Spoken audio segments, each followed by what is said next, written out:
Hello everyone, my name is James Faison. I'm serve as District Court Judge here in New Hanover and Pender counties, and I've been serving in this post for approximately 21 years.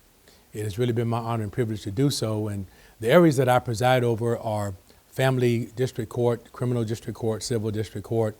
Also, I preside over Community Recovery Court and also Child Support Court. And this gives me the opportunity to interact with families, interact with persons in the community on quite a regular basis. I must say that as a district court judge, to have programs like the WRAAP program, which deals with youth achievement and which deals with giving young people a pathway to success, is vitally important to what we do as a court system, and is also vitally important to the community. You know, one way I can look at WRAAP is sort of a law enforcement tool without the harsh side of law enforcement, if you will. I say law enforcement tool, or we could say law enforcement prevention tool, because it gives the children, as I said, the skills, and it gives them a pathway to success, and giving them skills toward educational achievement, which in many instances, that's what it takes to stay out of a life of criminal activity. Because the fact of the matter is that if an individual has a good education, they're able to get a good job or start their own business and therefore make money to get the things that they need, want, and desire. But without that, then many times it could lead to a life of crime. Statistics have shown that out of the 2.5 million people that are in the United States prisons, 66% are high school dropouts. So a program like WRAAP is just so wonderful to have in our community, because it gives children the exposure to different professions. It also gives children the opportunity to understand and to see what success feels like, and to get them excited about education and excited about learning. And that's the foundation that it takes to build productive citizens. And that's what we look forward to in our courts. Because the reality is that once an individual comes to court, well, the problem has already arisen. And at that point, the court has to be responsive as opposed to being proactive. But when we have initiatives like WRAAP, this is a proactive initiative in the community to, again, give children choices and give them positive exposure. You know, I recall something I heard a minister say one time, and he was talking about raising children, and he says that exposure creates options. Options determine choices, and choices determine success. Well, that's exactly what children can expect when they come here. They have a positive pool of options from which to choose. And therefore, they will end up making successful choices and seeing successful outcomes in their lives. And so when it comes to families, families are very important. Again, as I said, I preside over a family court and have the opportunity many times to see what happens when the relationship is not well nurtured between the parents and the children. And also we see that outcome in the criminal courts as well, when many times the absentee fathering is a bad statistic or a bad situation that we see many times. Also with that type of dynamic, then again, children feel like they don't have support. But when the institutions such as WRAAP are in place, within children feel like they have good, strong support to help them, again, make positive life choices. I've had the privilege of working with WRAAP.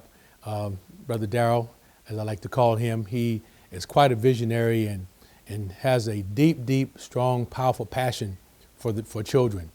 And we've shared a number of occasions. One that I can think of in particular is when we had a WRAAP graduation that was here on site.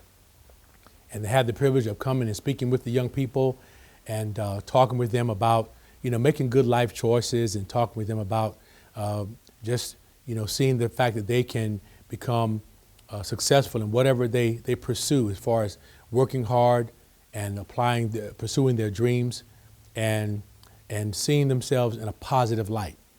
And so to see the eyes on these children, how they were just so excited to meet a judge, and how excited they were to graduate and to have their mothers or their fathers or their grandparents, sort of cheering them on. That was a wonderful day because it was, again, an example of what happens when children are inspired. They want to continue on. They enjoy that feel of success. They enjoy that feel of congratulations. They come to understand that congratulations feels a whole lot better than criticisms. And so with that kind of positive exposure, then we can expect children who come from programs like this to be positive contributors to our society. One of the things we look for in courts is to see that people are transformed from becoming just tax users into becoming taxpayers, tax contributors. Now, an example of that is in the treatment court program that I preside over, which we now call it Community Recovery Court. And in that program is where we identify and treat individuals who have become addicted to controlled substances, and as a result, they're committing property crimes to either support their addiction or because of their addiction.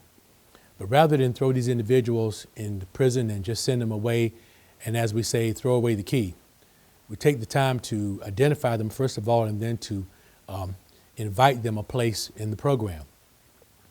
And then we treat these individuals, and as a result, they are connected with job opportunities. As a result, they find housing and are able to then concentrate on the tools and the techniques that it takes to overcome their addiction, so they can establish a pattern of living where they can live a drug-free lifestyle.